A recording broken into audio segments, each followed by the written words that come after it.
So, das hier ist der kleine Daniel und da vorne wird die kleine Leonie gefüttert von Tanja Schäfer, von der Wildtierhilfe Schäfer in Offenbach. Schön, dass wir da sein dürfen. Wie alt sind die beiden hier? Die sind 2,5 Wochen jetzt alt. Also ganz jung. Womit Genau. füttern Sie die? Die kriegen eine spezielle Aufzuchtsmilch für Igelkinder.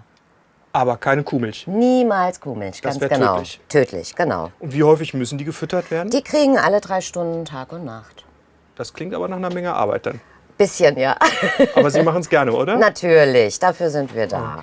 So, die beiden So. geben wir mal ab wieder. Sind übrigens ganz weich. Die Stacheln hier da überhaupt nicht spitz ist oder so. Vorsichtig, ich möchte nicht, dass er mir hinfällt. Nein, der das kleine kriegen Daniel. wir.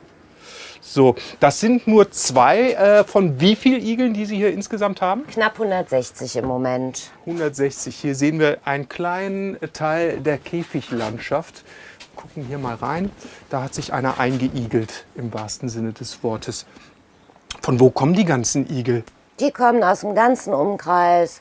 Frankfurt, Offenbach bis Wiesbaden, überall. Und die sind nicht nur hier in dieser Hütte, sondern da hinten haben sie noch eine Hütte und da gucken wir auch direkt mal rein. Da Sie gehen wir haben jetzt aber mal nicht hin. nur Igel in ihrer Obhut, sondern was für Tiere noch?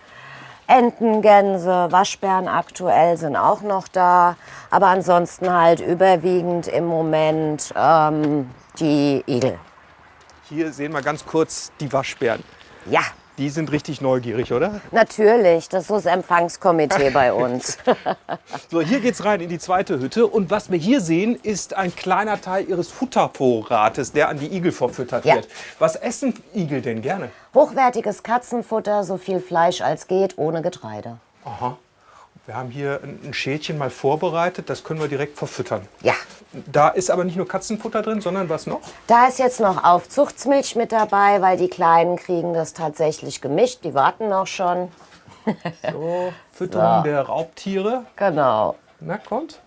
Na, Ja, das sind halt alles noch viel zu kleine, weil im Moment alles unter 350 Gramm. Jetzt Ende September hat keine Chance alleine. Und das sind jetzt die Igel, die alle in die Station kommen. aus was für Gründen kommen die denn zu Ihnen?